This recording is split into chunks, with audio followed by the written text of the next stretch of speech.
ॐ नमो भगवते वासुदेवाय।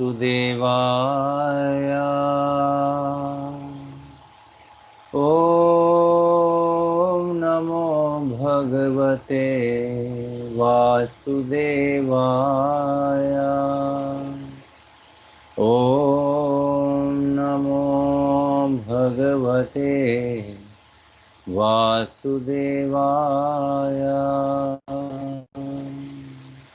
मम ज्ञानतिमिरन्धस्य ज्ञानाञ्जनशलाकया चक्षुरुन्मिलितं येन तस्मै श्रीगुरुवे नमः।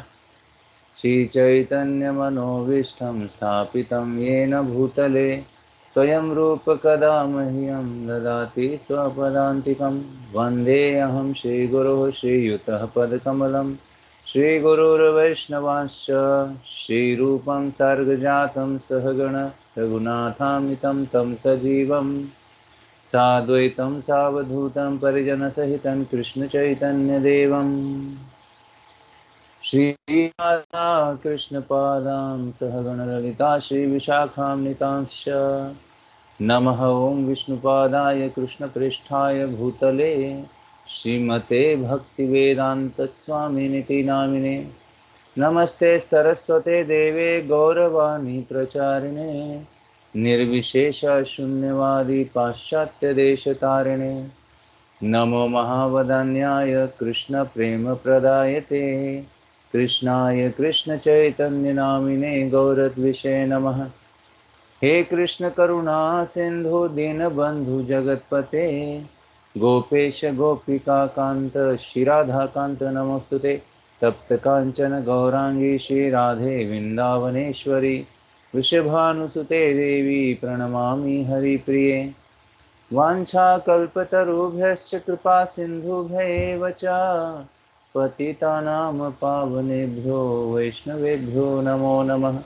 जय श्री कृष्ण चैतन्य प्रभु नित्यानंद श्री अद्वैत गदाधर शिवासदि गौर भक्तवृंद। हरे कृष्ण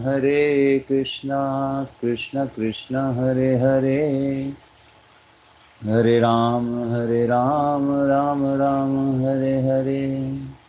हरे कृष्ण कृष्ण कृष्ण हरे हरे, हरे राम राम राम हरे हरे। हरे कृष्ण कृष्ण कृष्ण हरे हरे, हरे राम राम राम हरे हरे।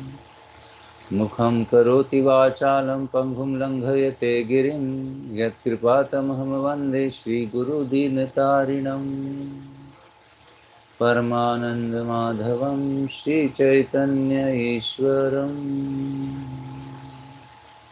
जय ओं विष्णुपाद परमहंस परिवाजकाचार्य अष्टो तत्सत श्री श्रीमद् चरणारविंद भक्तिवेदांत स्वामी शील प्रभुपाद की जय। इस्कॉन बीबीटी फाउंडर आचार्य भक्तिवेदांत स्वामी शील प्रभुपाद की जय। जय ओं विष्णुपाद परमहंस कृष्ण कृपा मूर्ति भक्ति सिद्धांत सरस्वती गोस्वामी शील प्रभुपाद की जय। अनंत कोटि वैष्णव वृंद की जय। नामाचार्य शील हरिदास ठाकुर की जय। प्रेम से कहो श्री कृष्ण चैतन्य प्रभु नित्यानंद श्री अद्वैत गदाधर शिवासदि गौर भक्त वृंद की जय। श्री श्री राधा कृष्ण गोप गोपीनाथ श्याम कुंड राधा कुंड गिरी गोवर्धन की जय। वृंदावन मथुरा धाम की जय। श्री श्री जगन्नाथ पुरी धाम की जय। मायापुर नवदीप धाम की जय। जगन्नाथ बलदेव सुभद्रा मैया की जय। विठ्ठल रुक्मिणी भगवान की जय। श्री क्षेत्र श्री पंढरपुर धाम की जय। हरिनाम संकीर्तन की जय। हरे कृष्ण महामंत्र की जय। भक्ति प्रदायिनी विंध्य देवी तुलसी महारानी की जय। श्री रूप सनातन भट्ट रघुनाथ श्री जीव गोपाल भट्टदास रघुनाथ प्रभुगण की जय। शील गोपाल पुस्तक वितरण की जय। भगवद गीता भागवत महापुराण की जय। हरे कृष्ण महामंत्र की जय। निताय गौर प्रेमानंद। सभी भक्तों की जय जयकार हो, सभी भक्तों की जय जयकार हो, सभी भक्तों की जय जयकार हो।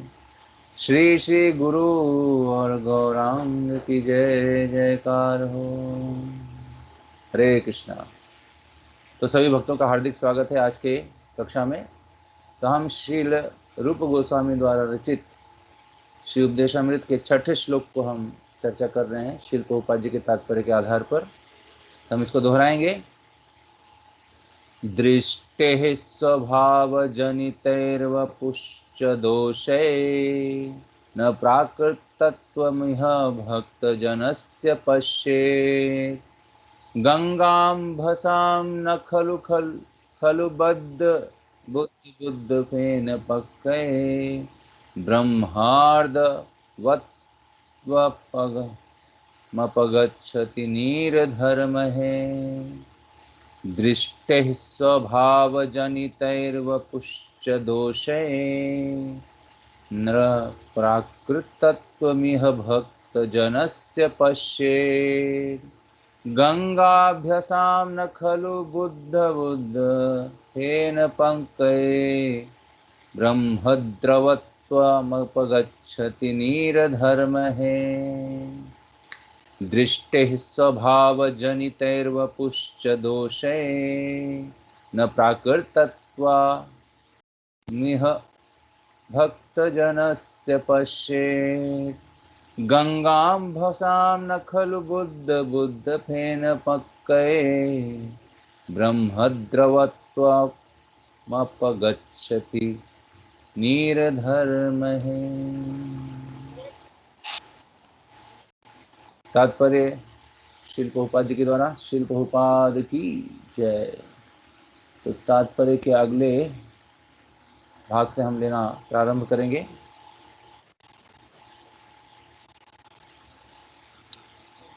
इस सूत्र के अनुसार जो गोस्वामी श्री नित्यानंद प्रभु तथा श्री अद्वैत प्रभु के वंशज हैं, यहाँ से हम शुरुआत कर रहे हैं। तो कृपया करके अपनी पुस्तकों में यह पन्ना निकाल सकते हैं आप। तो बहुत ही सुंदर व्याख्या चल रही है इस श्लोक के आधार पर, और ये बहुत ही हमारे भक्ति के लिए बहुत ही ज़रूरी है। इस पैराग्राफ को जो है बहुत ही गंभीरता से हमें लेना चाहिए। जो भक्ति में प्रगति करना चाहते हैं, जो भक्ति को पूरी तरह से अपने जीवन में अनुभव करना चाहते हैं, रियलाइज करना चाहते हैं, तो भक्ति का अर्थ ही है प्रेम, डिवोशन। तो ये डिवोशन का अर्थ है सर्विस, सेवा। प्रेम का अर्थ है दूसरा सेवा। प्रेम का कोई और अर्थ नहीं है, केवल सेवा ही उसका अर्थ है। लेकिन वह सेवा जो है निस्वार्थ और प्रेम के साथ, बिना किसी हेतु के, अहेतु की अप्रतिहता, यह आत्मा सुप्रसिद्धति।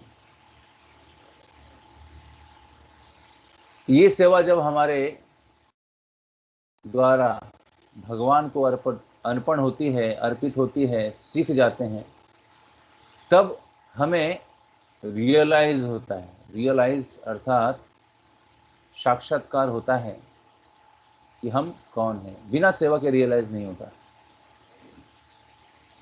तो सेवा से जुड़ना ही यह गोस्वामी अर्थात भगवान की सेवा से जो जुड़ गया उसको गोस्वामी कहा जाता है।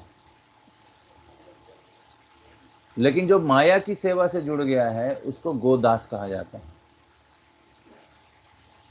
और जो न माया की सेवा से जुड़ा, न कोई भगवान की सेवा से जुड़ा, तो उसका जीवन जो है किसी पगडंडी पर नहीं चल रहा है। अर्थात वो कहते हैं ना, बिन पेंदी का लोटे के जैसा हो गया। वो कहीं खड़ा ही नहीं हो पा रहा है, न माया में खड़ा हो पा रहा है, ना कृष्ण में खड़ा हो पा रहा है। तो हमें उस बिन पेंदे के लोटे के जैसा नहीं होना चाहिए।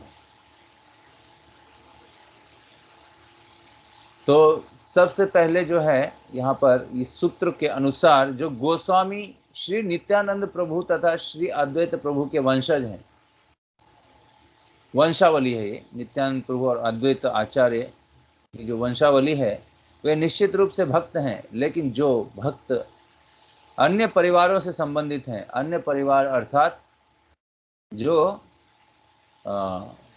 किसी वंशज से नहीं है और किसी परिवार से जुड़ गए हैं भक्ति में।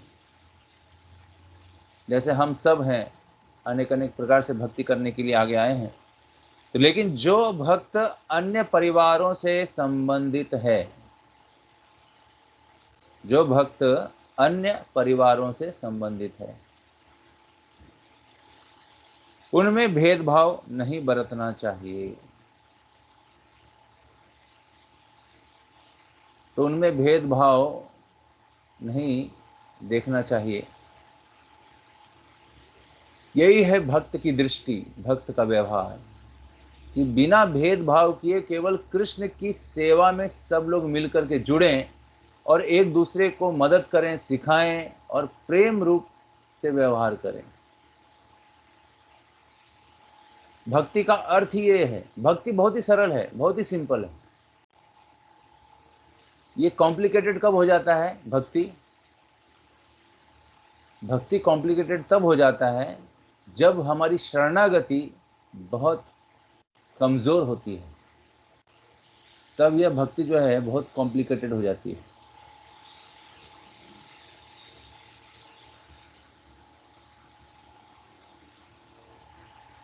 अभी ये कॉम्प्लिकेशन जो है ये हम ही करते हैं अपने मन के द्वारा, अपनी इच्छा के द्वारा। ये होती है कब?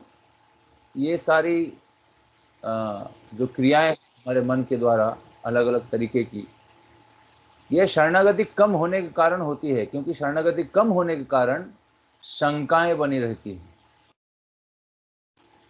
शंकाएं बनी रहती है, फिर उसमें सोचने में दुविधा आती है।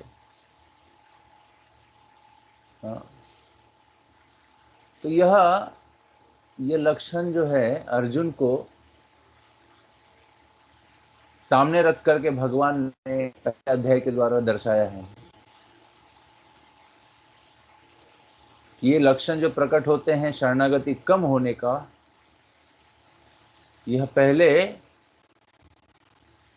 अध्याय में ही अर्जुन के द्वारा भगवान ने प्रकट किया है। अर्जुन की जो मनस्थिति है, उनके जो हाव भाव हैं, उनकी जो वाणी है, ये सब सारे लक्षण जो हैं, ये सारे लक्षण जो हैं शरणागति कम होने के लक्षण हैं।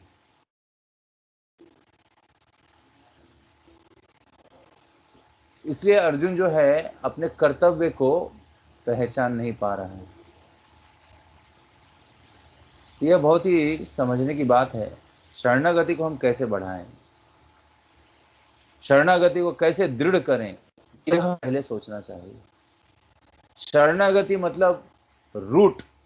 जैसे पेड़ की जड़ होती है, जड़ जब तक पूरे शरणागत से पृथ्वी के उस अंदरूनी भाग को पकड़ न ले, तब तक ऊपर उसके तने, पत्ते, फल, फूल जो भी आ रहे हैं, वह सब लगने के बाद भी उसको पोषण नहीं मिल पाएगा और वह वृक्ष बढ़ नहीं पाएगा, फल नहीं दे पाएगा, पके हुए अच्छे फल, मीठे फल नहीं दे पाएगा। कारण क्या है? कि उसने पृथ्वी को ठीक से पकड़ के नहीं रखा है। तो आप देखते हैं कि जब पेड़, वृक्ष जो है, उसकी जड़ें धीरे धीरे जब अंदर जाती है पृथ्वी के अंदर, तो अंदर से वो पोषण तत्व ग्रहण करता है। जल तत्व हो गया या और कुछ अनेक अनेक जितने भी जो उसकी जरूरत की चीजें हैं, वो अंदर से ही ग्रहण करके उसको समेट करके धीरे धीरे ऊपर वो अपने वृक्ष के ऊपर के भाग में पहुंचाता है। वो तने, पत्ते, फूल, फल, डालियां, इन सब में पहुंचाने के बाद वो पेड़ जो है बहुत ही सुंदर आगे बढ़ता है, दिखता है, सबको आनंद आता है। तो किस कारण से वह पेड़ बहुत अच्छे से फल दे पा रहा है, तने पत्ते सब अच्छे हरे हैं? कारण कि उसने जमीन के अंदर जो तत्व है उसको पकड़ करके उसको लेने के लिए उसने अपना जो है एक शरणागति, एक पकड़ जो है बना ली है उसने। अगर समझिए कि वो पेड़ ने अगर पकड़ नहीं बनाई है, जड़ उसकी जो है पृथ्वी के अंदर है, लेकिन वह खोखली हो चुकी है, चूहे ने काट दिया है या नष्ट कर दिया है या उसको पूरी तरह से और ज़्यादा शक्ति नहीं मिल पा रही है, तो ऊपर का जो वृक्ष है, जो ज़मीन के ऊपर का जो वृक्ष है, जो तने पत्ते हैं, वह ठीक से फलित नहीं हो पाएंगे, ठीक से ग्रो नहीं हो पाएंगे, बढ़ नहीं पाएंगे, और आगे जा कर के शायद उसके अंदर कुछ रोग भी आ जाए, पेड़ गिर भी सकता है या सूख भी सकता है, अनेक तरह के अनेक अनेक क्रियाएं हो सकती हैं यदि वह पृथ्वी को उस पेड़ की जड़ ने पूरी तरह से पकड़ के नहीं रखा है। इसलिए शरणागति जो है ये कम हुई तो व्यक्ति जो है भक्ति में भटक जाता है, और ऐसा भटकता है कि उसको लगता है मैं भक्ति और अच्छे से कर रहा हूँ, बहुत अच्छा कर रहा हूँ, पहले तो ऐसा हुआ नहीं। तो यह लक्षण उसके प्रकट होते हैं, और यह लक्षण इंद्रियों के माध्यम से प्रकट होते हैं। जब हम देहात्म बुद्धि में भक्ति करते हैं तो हम बहुत बड़े भक्त हैं ऐसा लगता है। देहात्म बुद्धि में भक्ति करने का अर्थ क्या है? देहात्म बुद्धि में भक्ति करने का अर्थ है कि हमें भगवान के द्वारा कुछ ना कुछ मिल रहा है, नौकरी, पैसा, घर, आनंद, टीवी, फर्नीचर, रिश्तेदार सब अच्छे हैं, रोग मुक्त हैं, कोई प्रॉब्लम नहीं, सब घर में सुखी हैं। भगवान तो भगवान का नाम हम लेते हैं, भगवान के मंदिर जाते हैं, घंटी बजाते हैं, यह है देहात्म बुद्धि में भक्ति। यदि भगवान के द्वारा इन सारी चीज़ों को लेकर के हम भक्ति करते हैं तो यह भौतिक दृष्टि से देहात्म आनंद के ऊपर हमारी भक्ति जो है निर्भर होती है। लेकिन ये सारी चीज़ें जैसे जैसे हमारी उम्र के हिसाब से जैसे जैसे छूटती जाती है तो इन सारे चीज़ों को हम छोड़ते जाते हैं ऑटोमेटिकली। जैसे शरीर बढ़ता है और यह वृद्धावस्था की ओर जाता है तो वृद्धावस्था में सारी इंद्रियां जो है शिथिल पड़ जाती हैं, और जो हमने अपने इंद्रियों को तुष्ट करने के लिए सामान जुगाड़ किया था, घर, परिवार और अनेक अनेक चीजें, ये सब उन इंद्रियों के नीरस होने से सब कुछ क्या हो जाता है, नीरस लगता है। तब हमें लगता है कि नहीं, भगवान का नाम ही केवल एक ऐसा तत्व है जिसको अगर लेंगे तो वो आनंद देगा हमें। लेकिन इसका अभ्यास हमने किया नहीं, और बुढ़ापे में जब हमारी इंद्रियां शिथिल हो जाती हैं और कफ, वात और पित्त से यह शरीर पूरी तरह से भर जाता है तो ये इंद्रियां जो है भगवान का नाम लेने के लिए सक्षम नहीं हो पाती। इसलिए भक्ति में शरणागति बहुत ही इंपॉर्टेंट है। तो निश्चित रूप से भक्त है, लेकिन जो भक्त अन्य परिवारों से संबंधित हैं उनसे भेदभाव नहीं बरतना चाहिए। यानी ये शरीर के स्तर पे है ही नहीं भक्ति, तो हमें भेदभाव बरतने की जरूरत ही नहीं है। सब भगवान के अंश हैं, गोरा, काला, मोटा, पतला, चांडाल, शूद्र, वैश्य, ब्राह्मण, वैष्णव, सब सब भगवान के अंश हैं, और सब लोग मिल करके एक दूसरे को सहायता करके उस सेवा में भाग लेना चाहिए। निसंदेह भक्त चाहे पूर्व आचार्यों के परिवार से हो या किसी सामान्य परिवार के हो, उन्हें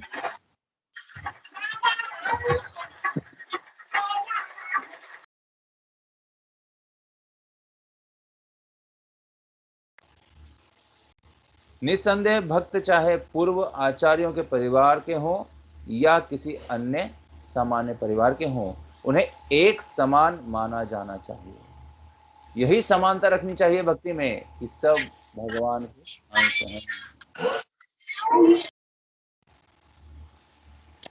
यदि ये समानता हम नहीं रखेंगे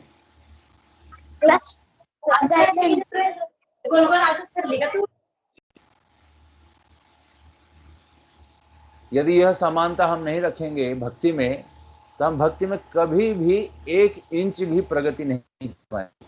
हालांकि हमने बहुत साल बिता सकते हैं, नाम जप कर सकते हैं, भगवान का दर्शन, श्रृंगार, अनेक अनेक सेवाओं में भाग ले सकते हैं, परंतु अगर यह भाव नहीं है तब हम भक्ति में 1 इंच भी प्रगति नहीं कर पाए हैं, ऐसे समझना चाहिए। इसलिए शिल प्रभुपाद जी के तात्पर्य बहुत ही भक्ति में हमें राह दिखाने के लिए, कैसे हम आगे बढ़ रहे हैं, नहीं बढ़ रहे हैं, बहुत ही इंपॉर्टेंट है। इसलिए प्रभुपाद जी की किताबें हमें पढ़नी चाहिए और अपनी भक्ति को हमें क्या करना चाहिए? देखना चाहिए कहाँ तक बढ़ी है, क्या हम इस भाव को अपने हृदय में प्रकट कर रहे हैं, कर पा रहे हैं, नहीं कर पा रहे हैं, तो करने के लिए प्रयास करना चाहिए और प्रश्न करना चाहिए। तो जो प्रश्न करता है, जो परीक्षाएं देता है, जो सेवाएं करता है, वह भक्ति में आगे जाता है।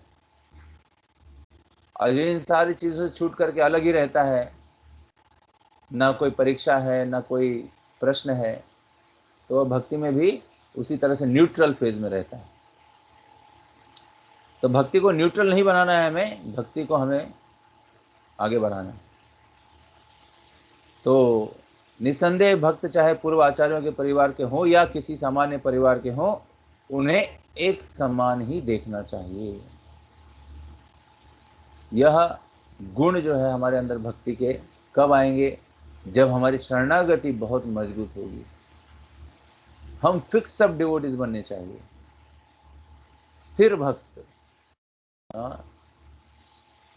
तब आप पूरी तरह से भक्ति में आगे बढ़ करके उसका आनंद ले सकते हैं। किसी को यह सोचकर कि ओह यह अमेरिकी गोस्वामी है, उसके साथ भेदभाव नहीं बरतना चाहिए। तो रंग से, रूप से, किसी देश के अलग होने से उसमें भेदभाव नहीं बरतना चाहिए।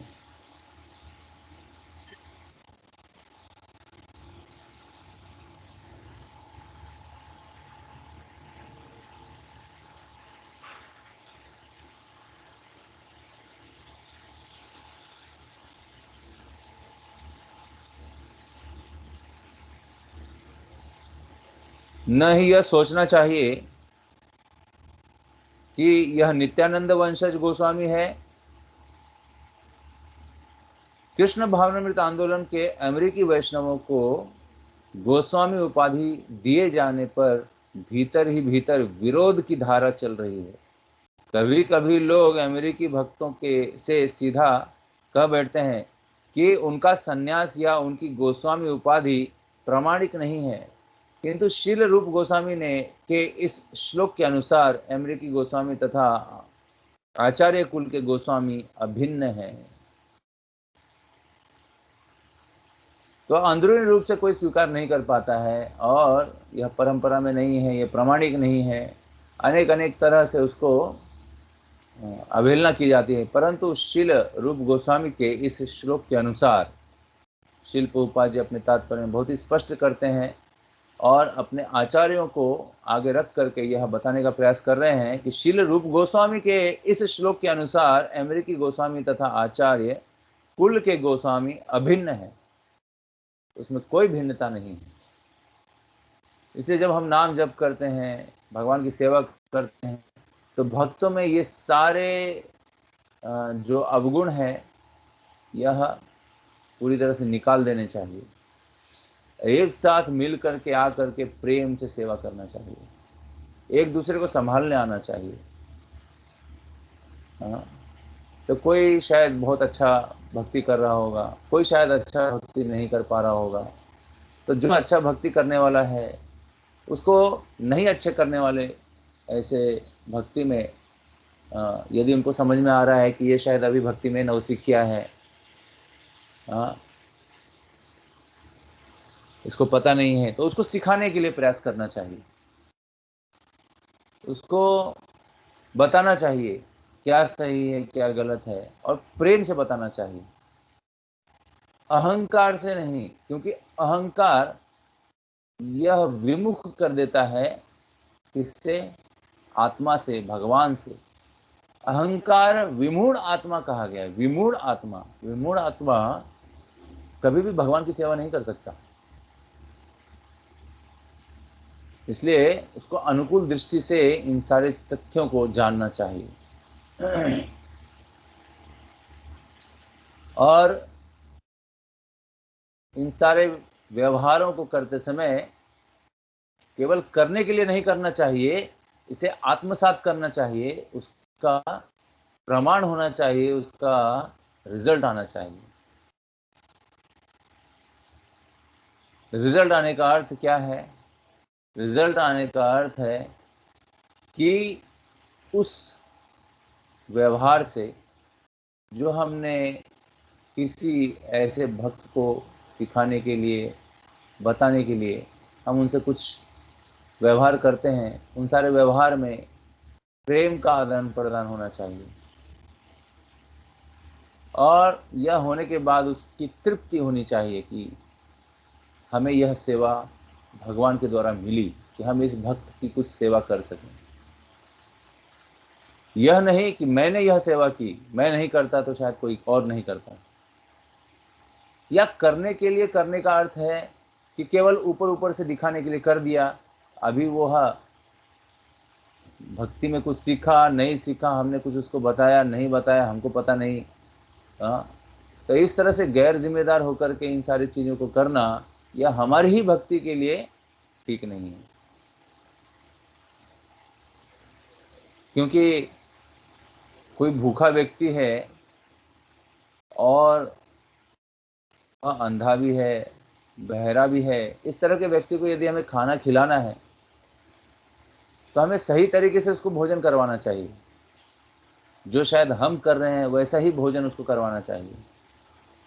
और कहीं से कुछ ला करके खिला दिया जिससे कि उसका और शरीर खराब हो गया, और हमने यह सोच लिया कि नहीं हमने तो उसको खिलाया है, भूखा था वो, लेकिन आपने क्या खिलाया, इससे तो उसका और तबीयत खराब हो गया। कहने का अर्थ है वह सेवा जो है हमने जो की है उसकी नहीं करते तो अच्छा था, और करना है तो अच्छे से करना है। तो इस बात का ध्यान रखते हुए हमें आगे बढ़ करके इसको करना चाहिए। कई लोग करना ही नहीं चाहते हैं सेवा इस तरह की, और इस तरह की सेवा न करके अपने आप में ही अपनी भक्ति करना चाहते हैं। तो इस तरह का जो भाव है यह भी चैतन्य महाप्रभु अप्रिशिएट नहीं करते कि अपना अपने में ही रहो, सीखा नहीं सीखा, देखा नहीं देखा, कोई हमें देख रहा है बोल रहा है उसका कोई असर ही नहीं है, और हम कर रहे हैं अपने तरीके से। तो यह तरीका जो है चैतन्य महाप्रभु ने सिखाया नहीं है। चैतन्य महाप्रभु ने सिखाया है कि कैसे हम मिल करके एक साथ आकर के एक दूसरे के गलतियों को न देख करके, उसके अच्छाई को देख करके गलतियों को सुधार करके आगे बढ़ते हुए हमें भक्ति में भाग लेना चाहिए, और इसी तरह से हमारा जीवन चलना चाहिए, भक्ति चलनी चाहिए। इसमें और कोई ज़्यादा भक्ति में हमें कोई पहलवानी नहीं दिखानी है। भक्ति में कोई पहलवानी दिखाने की आवश्यकता ही नहीं है, क्योंकि भक्ति यह भगवान की है और भगवान ही अपने भक्तों को संभालते हैं। संभालने वाले तो भगवान है, केवल हमें सेवा में भाग लेना है मिल करके। तो इसी चीज को श्रील प्रभुपाद जी अपने तात्पर्य के आधार पर अनेक अनेक तरह से समझाने का प्रयास कर रहे हैं। हमें पहले यह जानना चाहिए कि हम किससे जुड़े हैं, श्रील प्रभुपाद जी से। उनका लाइफस्टाइल क्या था, कैसे वो व्यवहार करते थे। तो जिससे हम जुड़े हैं उसके व्यवहार को यद यद आचरति श्रेष्ठ, श्रेष्ठ भक्त ने जिस तरह से आचरण करके अपने जीवन को पूरी तरह से सामने रखा है, उसी के आधार पर अपने जीवन को हमें भक्तिमय जीवन बनाने के लिए प्रस्तुत होना चाहिए। जिन्होंने साक्षात्कार कर लिया है ऐसे भक्तों से हमें सीखना चाहिए। श्रील प्रभुपाद जी की किताबें पढ़नी चाहिए, उनके आदर्श हमें लेने चाहिए। अगर इन सारी चीज़ों में हम बहुत लेजी हैं और भक्ति करना चाहते हैं और भक्ति कर भी रहे हैं और अब तक भक्ति हमारी चल भी रही है, तो यह भक्ति जो है अंदर से खोखली है, इसके अंदर कोई दम नहीं। भक्ति में पूरी तरह से एक परिपक्वता कब आती है, जब हम अपने से वरिष्ठ शुद्ध भक्तों से सुन करके उसको अप्लाई करते हैं अपने जीवन में, और पूरी तरह से जिज्ञासा करते हैं, उत्कंठा करते हैं, उत्साहित होते हैं, और यह हमारे ही व्यवहार में दिख जाती है। तब समझना चाहिए यह भक्त जो है सही तरीके से आगे बढ़ रहे हैं। ये बहुत ही सरल है, अपना काम काज करते हुए, अपनी दुनियादारी सब कुछ करते हुए सरलता से हमें भक्ति करना है, बस यही है। और थोड़ा थोड़ा हमें सेवा में भाग लेना है, प्रचार में कोई मिला तो उसको भक्त बनाने के लिए प्रयास करना है। यह जब हमारी साधना अच्छे से होगी शिल प्रभुपाद जी किताब अच्छे से हम पढ़ेंगे तो ये सारी चीजें भक्ति में अपने आप यह अग्रसर होगी। आगे कहते हैं, दूसरी ओर जिस भक्त को गोस्वामी की उपाधि प्राप्त हुई हो, दूसरी ओर जिस भक्त को गोस्वामी की उपाधि प्राप्त हुई हो,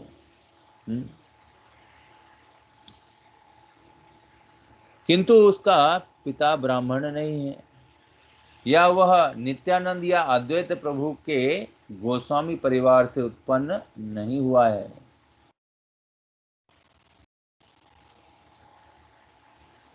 तो उसे यह सोचकर झूठे गर्वित नहीं होना चाहिए कि वह गोस्वामी बन गया है।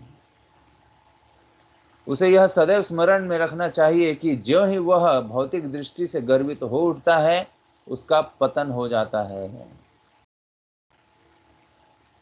ये बहुत ही सुंदर यहाँ पे बताया गया है कि दूसरी ओर जिस भक्त को गोस्वामी की उपाधि प्राप्त हुई हो, गोस्वामी का अर्थ है जिसने अपने इंद्रियों को पूरी तरह से वश में कर लिया है, भगवान की सेवा में लगा दिया है, उसको गोस्वामी कहा जाता है। किंतु उसका पिता ब्राह्मण नहीं है, या वह नित्यानंद या अद्वैत प्रभु के गोस्वामी परिवार से उत्पन्न नहीं हुआ है, तो उसे यह सोचकर झूठे गर्वित नहीं होना चाहिए। क्या झूठा सोच करके गर्वित नहीं होना चाहिए कि वह गोस्वामी बन गया है। उसे सदैव स्मरण में रखना चाहिए कि जो ही वह भौतिक दृष्टि से गर्वित हो उठता है, उसका पतन हो जाता है। तो हमें गर्व नहीं करना चाहिए। और आगे बताते हैं कि यह कृष्ण भावनामृत आंदोलन एक दिव्य विज्ञान है। भौतिक विज्ञान तो हमने सुना होगा, लेकिन यह दिव्य विज्ञान है। इस दिव्य विज्ञान में आत्मा के आधार पर हमारा व्यवहार होता है, इसलिए आत्मपरायण बनना चाहिए। हम शरीर नहीं आत्मा है, इस चीज को शरीर में रहते हुए ही जान लेना चाहिए। इसको ही रियलाइजेशन बोलते हैं, आत्म साक्षात्कार बोलते हैं कि शरीर में रहते हुए शरीर के मालिक को जान लेना चाहिए कि मैं वह मालिक हूं शरीर का। क्षेत्र क्षेत्रज्ञ, शरीर क्या है? क्षेत्र है। और इस शरीर का क्षेत्रज्ञ यानी मालिक कौन है? आत्मा। मैं स्वयं इसका मालिक हूं। लेकिन अभी क्या हो गया है? ये मालिक जो है इंद्रियों का दास बन के बैठा है। इसलिए इंद्रियों का दास बनने में उसको बड़ा आनंद आ रहा है। यही माया है। इस माया को पूरी तरह से निकालने के लिए और अपने आप को पहचानने के लिए और अपने आप को पहचान करके उस तरह से व्यवहारिक क्रियाओं को अपने शारीरिक अंगों से, इंद्रियों से करने के लिए हमें क्या करना पड़ेगा? शुद्ध भक्त की शरणागति लेनी पड़ेगी और उनसे सीखना पड़ेगा। यह सीखने की आवश्यकता है। जैसे कोई गाड़ी है, उसको हम सीखते हैं चलाने के लिए। जब तक हम उस गाड़ी को सीखते नहीं हैं, अब बिना सीखे उस गाड़ी में अगर बैठ गए तो वह गाड़ी के द्वारा हम क्या हो जाते हैं? प्रभावित हो जाते हैं। और गाड़ी के उस वेग के साथ हम चलते हैं। यानी उस गाड़ी में जितने भी वेग हैं, कौन कौन से वेग हैं? एक्सीलेटर, ब्रेक, क्लच, स्टीयरिंग, ये सब वेग हैं। तो जैसे हम बैठ करके उस गाड़ी को चलाने का प्रयास करते हैं, उन वेगों को यदि नियंत्रण करने के लिए हमें नहीं आता है तो क्या होगा? गाड़ी जो है एक्सीडेंट हो जाएगी। जहां हम जाना चाहेंगे वहां गाड़ी नहीं जाएगी। आप एक्सपीरियंस कर सकते हैं इसका। जिसको गाड़ी चलाने नहीं आती है वह अपने आप को पूरी तरह से बिठा लेता है स्टीयरिंग के ऊपर और गाड़ी चलाता है। तो सामने देख करके चलाता है, लेकिन गाड़ी कहाँ जाती है? राइट, लेफ्ट, इस तरह से चली जाती है। ऐसा क्यों हो गया? जबकि वो आगे देख करके चलाने का प्रयास कर रहा है। उसकी आंखें केवल आगे ही देख रही है, लेकिन आगे देखने के बाद उसकी गाड़ी जो है लेफ्ट राइट ले लेती है। कारण क्या है? क्योंकि वह स्टीयरिंग, ब्रेक, क्लच उसके कंट्रोल में पूरी तरह से आया नहीं अभी तक, परंतु उसको क्या लग रहा है कि ये कंट्रोल में आ गया है। यही इसी चीज को माया कहा गया है। हमारी इंद्रियां जो है हमें अनेक अनेक तरह से काम, क्रोध, लोभ, मोह, मद और मात्सर्य के द्वारा चलाने का प्रयास करती है। जिसको अपने इंद्रियों पर पूरा वश नहीं है वह इंद्रियों के द्वारा चालित होता है और उसको बड़ा आनंद आता है। और ये इंद्रियों से जो चालित होता है वह 4 नियमों को तुरंत तोड़ने लग जाता है। नशा करता है, मांसाहार करता है, जुआ खेलता है, अवैध संग करता है। तो इस तरह से इन 4 नियमों को तोड़ने के लिए इंद्रियां उसको प्रेरित कर देती है और इसमें इसको आनंद आता है। ये सबसे बड़ा जो है आश्चर्य है। उसको आनंद आता है इन सारी चीजों को करते हुए और इन सारी चीजों को पूरी तरह से करते हुए इसी तरह से अपना जीवन पूरा बिता देता है। इसके परे वह स्वयं इस क्षेत्र का क्षेत्रज्ञ है, यह जान ही नहीं पाता कि इन इंद्रियों का मैं क्या हूं, स्वामी हूं, है ना। ये जान ही नहीं पाता है। हम अपने इंद्रियों के स्वामी हो सकते हैं, है ना, लेकिन उस स्वामित्व को न जानते हुए हम इंद्रियों के वश में आ गए हैं और अपने आप को हम क्या बोल रहे हैं कि हम इंद्रियों के अधीन हैं। तो इंद्रियों के द्वारा चलायमान जो व्यक्ति होता है वह अपने आप को संतुष्ट करने का प्रयास करता है, लेकिन इंद्रियां जो है कभी संतुष्ट होती नहीं है। यही उसका क्या है, सबसे बड़ा रिजल्ट है कि हम इंद्रियों को कितना ही तृप्त करने का प्रयास करें, जीवन भर अनेक अनेक तरह से, अनेक अनेक विद्याओं से, योग विद्या से यह इंद्रियां कभी भी किसी भी प्रकार से तृप्त नहीं हो पाती। इसका एक्सपीरियंस अनेक अनेक लोगों ने किया होगा, अनेक अनेक तरह से। जैसे हम बचपन से ही खा रहे हैं लेकिन पेट तृप्त नहीं हुआ अभी तक, वह हर रोज खाना मांगता है कि नहीं मांगता है, और उसको देना पड़ता है। नहीं दिया तो गाड़ी चलेगी नहीं। तो उस भूख को हम वश में नहीं कर पाएंगे। कारण क्या है, यह प्रकृति का नियम ही है कि भूख लगना और उसको भोजन देना।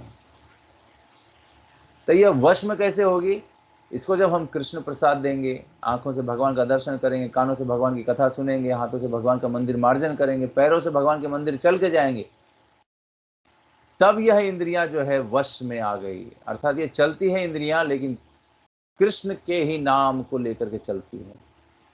जहां भी देखती है ये आंखें कृष्ण को ही देखती है, कान क्या सुनते हैं, केवल कृष्ण के बारे में ही सुनते हैं, जीवा क्या दोहराती है, केवल कृष्ण का ही नाम दोहराती है, और सारे अंग प्रत्यंग क्या होते हैं, केवल कृष्ण की सेवा में लगे रहते हैं।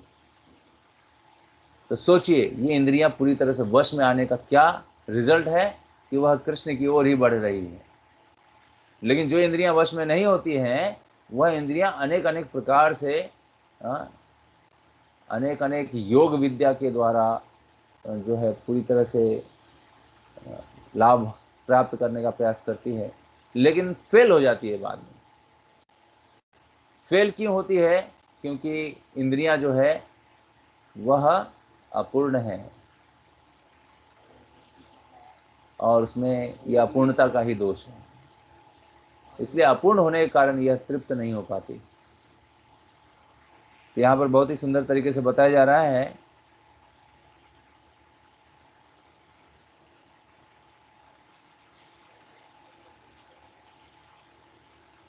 उसे यह सदैव स्मरण में रखना चाहिए कि जो ही वह भौतिक दृष्टि से गर्वित हो उठता है उसका पतन हो जाता है। यह कृष्ण भावनामृत आंदोलन का एक दिव्य विज्ञान है और इसमें ईर्ष्या या द्वेष के लिए कोई स्थान नहीं है।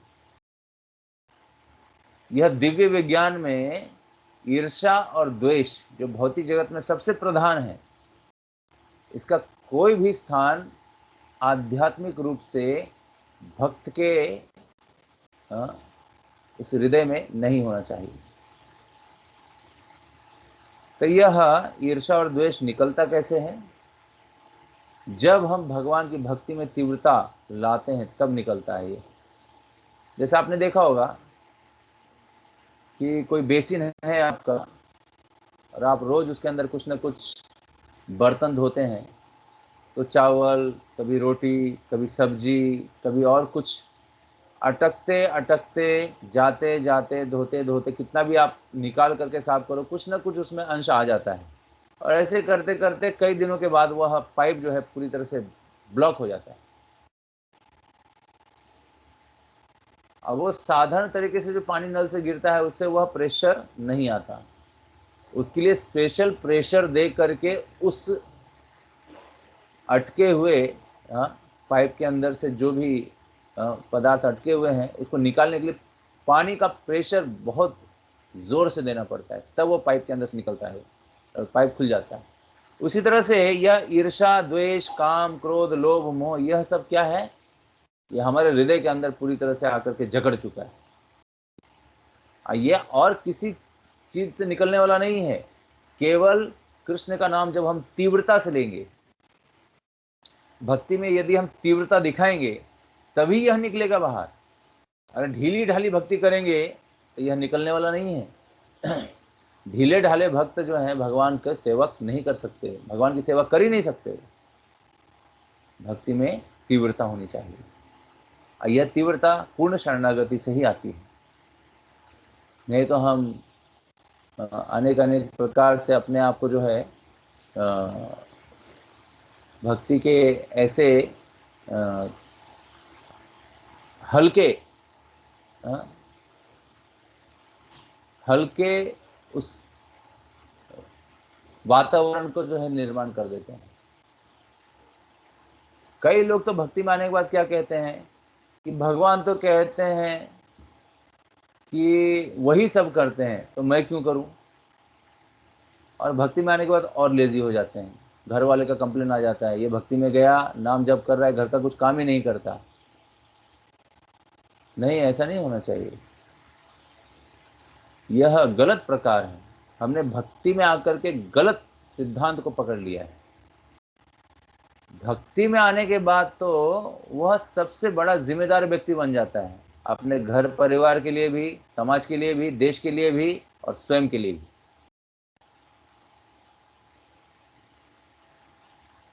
तो इस तरह से भक्ति में सही सिद्धांत को पकड़ना चाहिए। गलत सिद्धांत को पकड़ लिया, हमारा भक्ति हो नहीं पाएगा। इसलिए इसका हमें ध्यान रखना चाहिए कि हम कौन से सिद्धांत पर चल रहे हैं भक्ति में। तो और इसमें ईर्ष्या या द्वेष के लिए कोई स्थान नहीं है। यह आंदोलन उन परमहंसों के लिए है जो समस्त द्वेषों से रहित हैं। उन परमहंसों के लिए यह कृष्ण भावनामृत है जो पूर्ण दोष से अलग हो चुके हैं। तो हम तो हुए नहीं हैं, लेकिन फिर भी हमने किसको पकड़ के रखा है, किसके चरणों में हमने अपना शरणागति किया है। जो शुद्ध भक्त, ऐसे जो शुद्ध भक्त हैं जिन्होंने आत्म साक्षात्कार किया है, भगवान का दर्शन किया है, भगवान का साक्षात्कार किया है, ऐसे भक्तों के चरणों के शरणागत होकर के हम अपनी भक्ति कर रहे हैं। इसलिए हमारी भक्ति जो है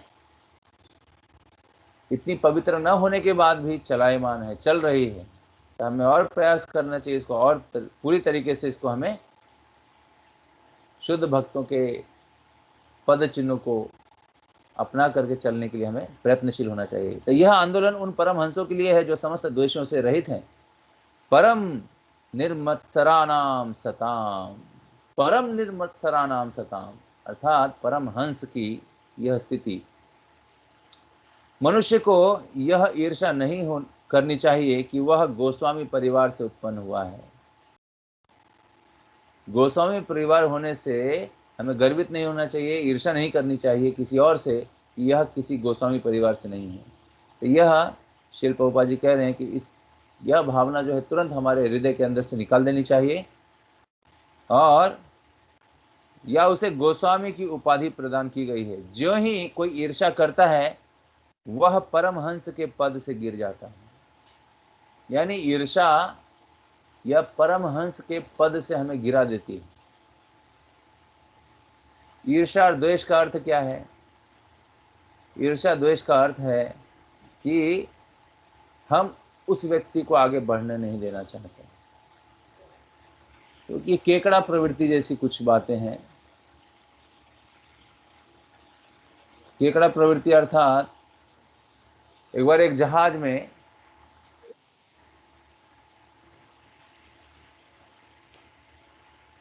एक बड़ा बक्सा रखा हुआ था, उसमें कई केकड़े थे और उसको ढका हुआ नहीं था। तो कई यात्री उसमें जाने वाले, उनमें से एक ने देखा, भाई ये केकड़ा रखा हुआ है, बहुत सारे केकड़े हैं, लेकिन ऊपर से ढका हुआ नहीं है, भाग जाएंगे ये लोग। तो उसने उस ड्राइवर को जो है बताया कि भैया ऐसी बात है, ये केकड़ा आपने रखा है बहुत अच्छी बात है, लेकिन यह क्या है, बिना ढका हुआ है, एकदम खुला है ये, तो ये भाग जाएगा। तो इतने मेहनत से आपने पकड़ा है इस केकड़े को। तो उस ड्राइवर ने कहा, नहीं नहीं ऐसी बात नहीं है, यह कहीं भी जाने वाला नहीं है। अच्छा, क्यों भाई, ऐसे कैसे? तो उसको जो है, उस व्यक्ति को ड्राइवर जो है प्रैक्टिकल बताते हैं कि देखिए यह डब्बा है, इसके अंदर केकड़े रखे हुए हैं, ठीक है, आप ध्यान से देखिए इस केकड़े को। तो वह व्यक्ति ध्यान से देखने लग गया उस केकड़े को। तो केकड़ा प्रवृत्ति मतलब क्या है कि जो केकड़ा जो है उस बक्से से बाहर निकल करके आजाद होने का प्रयास कर रहा है, तो थोड़े समय में वह प्रयास पूरी तरह से सक्सेस होने वाला है, लेकिन क्या हो जाता है, नीचे का जो केकड़ा है उसके पैर को पकड़ के खींचता है नीचे, उसको ऊपर जाने ही नहीं देता। और फिर उसको नीचे खींच करके जब वो दूसरा केकड़ा ऊपर जाने के लिए प्रयास करता है, तो यह तीसरा केकड़ा उसको ऊपर जाने नहीं देता है। यानी इस तरह से सारे केकड़े जो है ऊपर जाने का प्रयास तो कर रहे हैं, लेकिन उसकी प्रवृत्ति के कारण वह ऊपर पहुंच करके बाहर निकल नहीं पा रहे हैं। उनकी प्रवृत्ति क्या है, दूसरे को सहायता नहीं करना, उसको नीचे खींचना। तो जब इस तरह की प्रवृत्ति हम रखते हैं, तब हम में से कोई भी बाहर निकल नहीं पाएगा, और हम सब जो हैं उसी केकड़े की भांति अंदर ही इसी संसार में रहेंगे। इसलिए संसार से बाहर निकलने के लिए कोई अगर भक्ति करता है, नाम जप करता है, तो उसको पुश करना चाहिए, उसको खींचना नहीं चाहिए। अरे ये इतना भक्ति कर रहा है,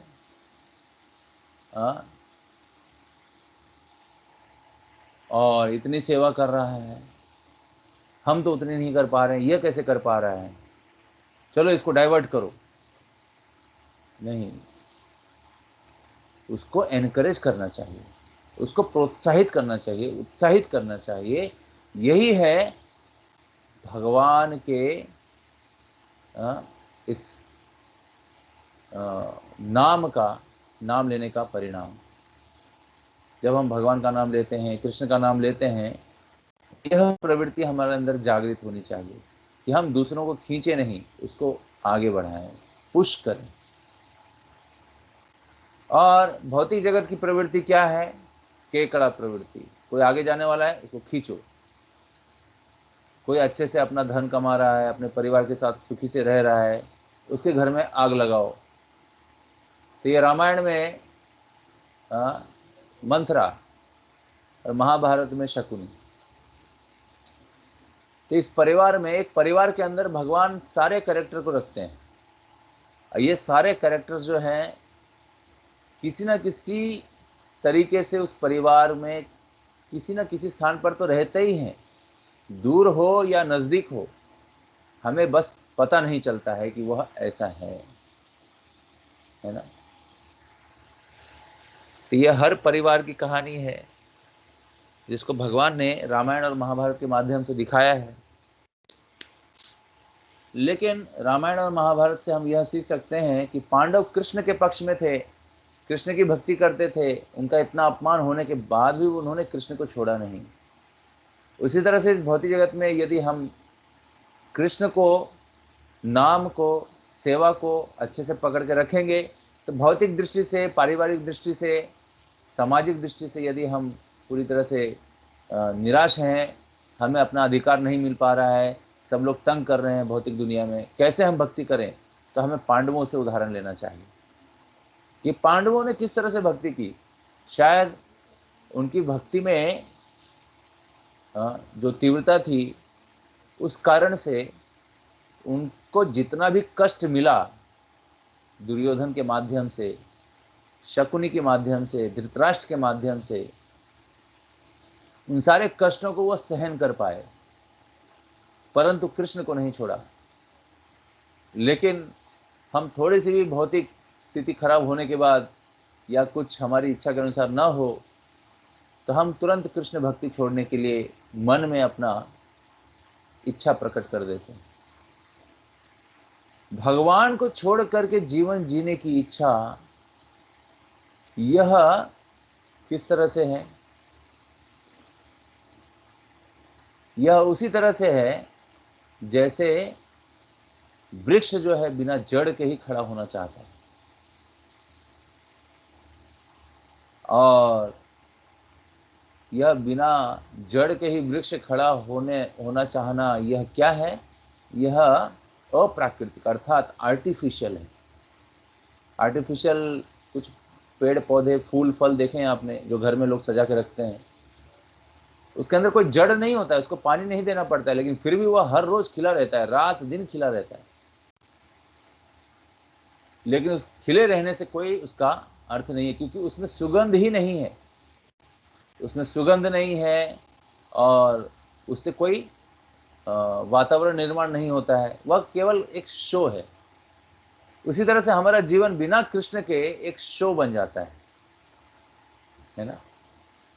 तो कृष्ण को पकड़ के रखेंगे और भौतिक जीवन में हमें कोई भी विपत्ति आएगी, उस विपत्ति में हम सहन करके कृष्ण को पकड़ के रखेंगे तो कृष्ण हमारी सहायता करेंगे। कृष्ण की सहायता क्या है कि वह हमारे मन में पूरी तरह से अपने स्थान को बना करके रखेंगे और हमारे उस व्यक्तित्व को प्रेरणा देंगे कि आप इसी तरह से अविचल और तीव्र भक्ति में जुड़े रहो। हरे कृष्ण कृष्ण कृष्ण हरे हरे, हरे राम राम राम हरे हरे। इस नाम को इतनी तीव्रता से हमें लेना है कि सारा मन का कलमश निकल जाना चाहिए। कई लोग बोलते हैं कि हमारा मन लगता नहीं है भक्ति में। मन कैसे लगेगा? मन में इतना कचरा भरा हुआ है कि साधारण पानी के फोर्स से जिस तरह से वो पाइप से कचरा निकल नहीं पाता है, उसको पूरी तरह से हमें स्पीड देनी पड़ती है ना। उसमें फोर्स लाना पड़ता है, किसी मशीन के द्वारा उसको पानी को छोड़ना पड़ता है, तब उस पानी के फोर्स से वह कचरा निकल जाता है। उसी तरह से मन के कचरे को निकालने के लिए हमें तीव्र भक्ति करनी चाहिए। हरिनाम जो है बहुत तीव्र होना चाहिए अंदर से। ये हरिनाम की तीव्रता जो है हमारे मन के सारे कलमश को धो देगी, हमारे चित्त के सारे विकार को जो है निकाल देगी, और चेतो दर्पणम मार्जनम, हम अपने आप को अपने चित्त के अंदर देख सकते हैं कि हम कौन हैं। हम अपने आप को नहीं देख पा रहे हैं, यही माया है। और जो अपने आप को देख पाता है वह भगवान को देख पाता है, और जो भगवान को देख पाता है और अपने आप को देख पाता है वह गोस्वामी कहलाता है और भगवान की भक्ति में तीव्रता से आगे बढ़ता है। तो हम सब जो हैं भगवान की भक्ति करके गोस्वामी की ओर बढ़ना चाहिए, ये नहीं कि गोदास की ओर। तो बहुत बहुत धन्यवाद। मैं इसी वाणी के साथ अपने को विराम देता हूँ और आगे हम चर्चा करेंगे शिल प्रभुपाद जी के तात्पर्य के आधार पर इन सारे तत्वों को। बहुत बहुत धन्यवाद। हरे कृष्णा। शिल प्रभुपाद की जय, गौर भक्त बिंद की जय, निताय गौर प्रेमानंद। हरे बोल, दंडवत प्रणाम।